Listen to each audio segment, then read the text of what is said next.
Bonjour à tous. Aujourd'hui, la vie m'inspire de partager avec vous une nouvelle vidéo sur le thème de Noël. Noël, c'est une fête qui s'est sécularisée au fil du temps. Noël, c'est un terme dont l'étymologie naît avec l'expression naissance. On glorifie traditionnellement et symboliquement l'enfantement en nous d'une dimension plus grande que nous. L'être universel et non manifesté qui se manifeste dans la matière. C'est l'incarnation du sacré qui s'opère par la grâce de notre attention globale à l'instant présent. Une attention intense qui perce et traverse les filtres protecteurs de la personne illusoire que nous croyons être, jusqu'à virginiser la conscience. Ainsi, chaque année la fête de Noël nous le rappelle au moment du solstice. C'est là que la nuit s'étire en longueur, comme une matrice d'obscurité, ou plutôt comme le réceptacle nocturne d'un nid d'amour, un berceau d'accueil inconditionnel. C'est aussi la virginité de la page blanche, dans l'attente de l'encre créateur qui imprimera le mot « vie ». C'est la conscience vierge et incréée qui se sent si vivante lorsque lui parvient la lumière de la vie. Et nous sommes vraiment vivants lorsque nous ressentons celle-ci en nous, quand toute notre attention est tournée vers l'intérieur et non pas accaparée par les stimuli extérieurs ou les pensées compulsives destinées à dissimuler avec le masque de l'ego la béance infinie de la vacuité que l'on esquive et qui pourtant nous invite au festin des noces sacrées du fini et de l'infini.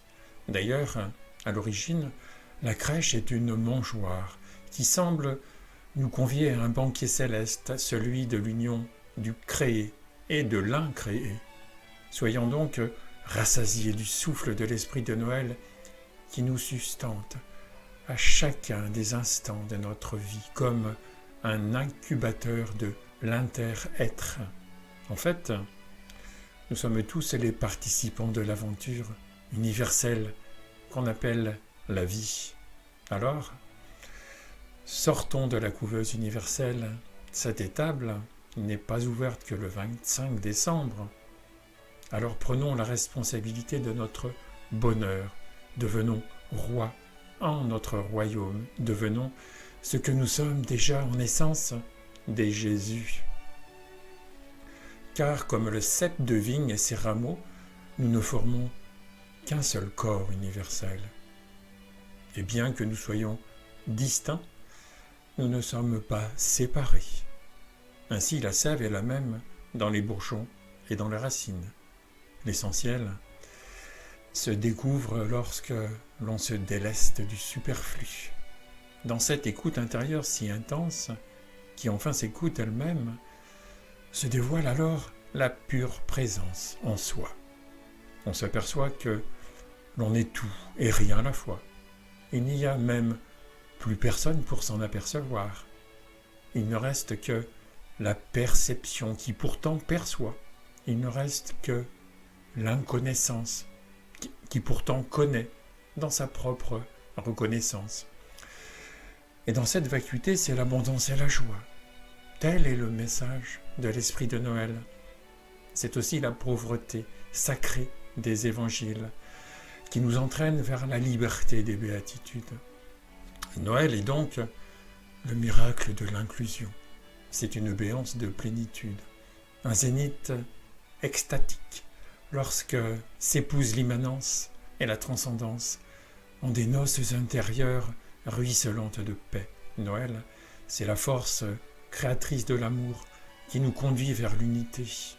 C'est une profonde réconciliation avec soi-même, car dans l'inclusion de nos reflets apeurés, ces projections inconscientes et tourmentées, dont nous revêtons autrui, nous accueillons en nous nos fragments dispersés.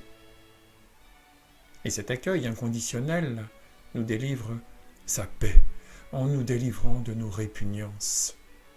À l'inverse de la mère du poète de 7 ans, d'Arthur Rimbaud, ne fermons pas le livre de la vie sur l'âme de notre enfant intérieur livré aux répugnances.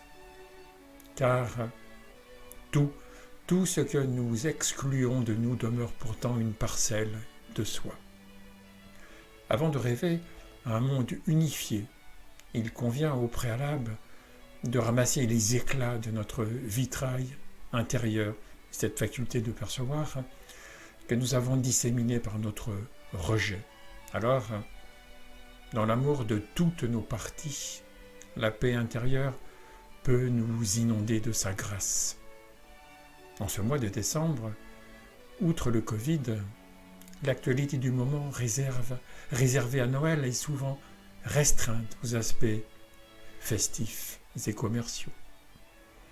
On peut accueillir le sens de la fête, voire la fête des sens, même si cela frise trop souvent la surconsommation. Mais trop de visible nous attire parfois irrésistiblement vers l'invisible, s'en opposer. Et comme l'essentiel est invisible pour les yeux, disait Saint-Exupéry, nous pouvons fêter Noël dans l'intimité de notre cœur, dans notre présence à l'essentiel. Voilà pourquoi j'ai souhaité approfondir ce que l'on nomme pudiquement l'esprit de Noël. Sous les branches du sapin décoré où s'amoncelle profusion de cadeaux, l'esprit de Noël, communément admis, se résume à la joie des retrouvailles familiales et au plaisir du partage. À cette générosité revendiquée dont on peut se réjouir s'ajoute souvent, et heureusement, une aspiration à la solidarité et à la paix dans le monde. Cet élan ponctuel vers un monde plus fraternel apporte à la famille humaine, qui en a bien besoin, une poussée salutaire de bienveillance. Mais après les fêtes, les vicissitudes du quotidien reprennent le dessus, et avec la crise sanitaire en plus, la parenthèse enchantée a vite fait de se refermer. C'est pourquoi j'aimerais partager davantage avec vous l'esprit de Noël tel qu'il m'a touché au cœur. Ensemble, allons au-delà des clichés traditionnels qui demeurent respectables, mais dont la portée est plus vaste encore que celle généralement comprise. Ainsi, pour moi, au-delà des textes sacrés, Noël évoque notre reconnaissance, la reconnaissance de notre vraie nature, celle de notre essence universelle, que je nomme aussi pure présence. En d'autres termes, plus qu'une naissance divine, c'est la dissolution de l'ego, cette identité illusoire au sein d'un tout plus grand que lui. C'est un changement de perspective, du personnel vers l'impersonnel, du conditionné vers l'inconditionné, du particulier vers l'universel. Cette transformation radicale ne peut se faire que dans l'offrande de son petit moi. Un abandon, une reddition qui se fait par amour du silence, par amour de ce vide intérieur pourtant si plein, par amour aussi de ce rien, pourtant si tout, bref, par amour de l'amour. Et c'est comme si deux ouvertures se rencontraient dans l'unité de la vie, quand l'infini infuse enfin dans le fini, dans la crèche de mon cœur. Alors puisse l'esprit de Noël souffler dans le cœur de la famille humaine, un souffle salvateur qui s'invite lorsqu'il se sent invité. Et cela ne peut se faire que lorsque la personne n'est plus dans le devenir, car la pensée engendre la personne, et avec elle le temps psychologique aussi. La pensée n'est qu'un simple outil pour gérer le côté pratique du quotidien. Mais l'être humain, en général, s'est pris pour son penseur. C'est là l'erreur fondamentale. De plus, la pensée n'est pas nôtre, non. Elle procède d'une part des conditionnements divers et variés liés à notre expérience de vie. Et à ce titre, se croire libéré de ceci parce qu'on en a pris le contre-pied est effectivement un leurre. Il ne s'agit là que d'une réaction, elle-même conditionnée émotionnellement à un conditionnement quelconque. D'autre part, la pensée est généralement engendrée par les mémoires liées au processus de manifestation. Plus précisément, nous portons en nous non seulement les mémoires de nos ancêtres et de l'espèce humaine, mais aussi les mémoires ancestrales, inhérentes au développement de l'univers, des atomes aux cellules, des minéraux aux animaux, en passant par tant de végétaux. Celles-ci sont inscrites dans la matrice quantique, sorte d'inconscient collectif, et également dans les codes génétiques permettant aux cellules de notre corps d'acquérir des compétences et de se spécialiser au fil des millénaires depuis l'origine de l'univers. Alors, en fait, nous héritons de la capacité de la matière à survivre. Et il faut bien le dire, l'instinct de survie a été à un moment essentiel au processus de manifestation du vivant depuis le Big Bang. Mais aujourd'hui, cet instinct qui nous conserve en tant que forme physique et biologique depuis des temps immémoriaux, s'est donc cristallisé dans le psychisme collectif et individuel au point d'en faire une identité. Identité illusoire d'un individu séparé, identité décalquée génération après génération, comme pour mieux renforcer l'isolement, la division, la séparation. Or, nous savons aujourd'hui, avec les nouvelles sciences, dont la physique quantique, que l'univers est un tout, un univers vivant, que nous sommes tous reliés et que notre qualité d'observation détermine la réalité que nous observons.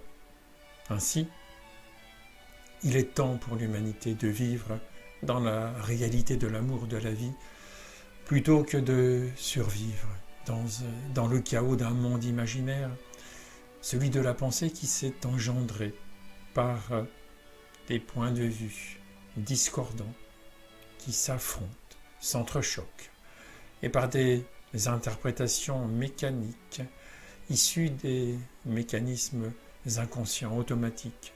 Alors, l'époque que nous traversons avec le Covid, avec le réchauffement climatique, avec les crises et les catastrophes naturelles en expansion, devrait nous inciter à laisser souffler l'esprit de Noël, l'esprit créateur dans nos cœurs réunis. Alors, ne portons plus attention aux problèmes du monde, sinon nous les renforçons. Et d'ailleurs, où sont les problèmes lorsque nous n'y pensons plus? Utilisons plutôt le pouvoir créateur de la vie en nous pour irriguer de notre joie la famille humaine en souffrance. Avant de conclure, j'aimerais évoquer un dialogue de la saga La Guerre des Étoiles. Cela concerne le plus sage des Jedi, Maître Yoda. Ce dernier affirmait dans l'un des épisodes « Pour réussir, tu dois croire sans douter, tu dois désapprendre ce que tu as appris. » Et c'est si vrai. Et puis, Luke Skywalker, qui tente en vain de faire léviter son vaisseau, confesse « Je n'arrive pas à y croire. » Alors Maître Yoda lui répond « Voilà pourquoi tu échoues. » Je reviendrai bientôt sur l'effet placebo et les croyances dans d'autres vidéos. Tant ce qui est échangé là, dans ce dialogue cinématographique, mérite en fait toute notre attention. Mais ici et maintenant, je voudrais juste insister sur cet aspect essentiel, la foi, où le placebo c'est pareil, et c'est nous. Plus précisément, c'est notre faculté de croire et de se croire. Et cette faculté est créatrice si l'on y croit.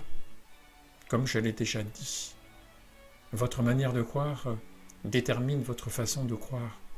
C'est prouvé sur le plan quantique. Prenez l'invention du Père Noël, justement.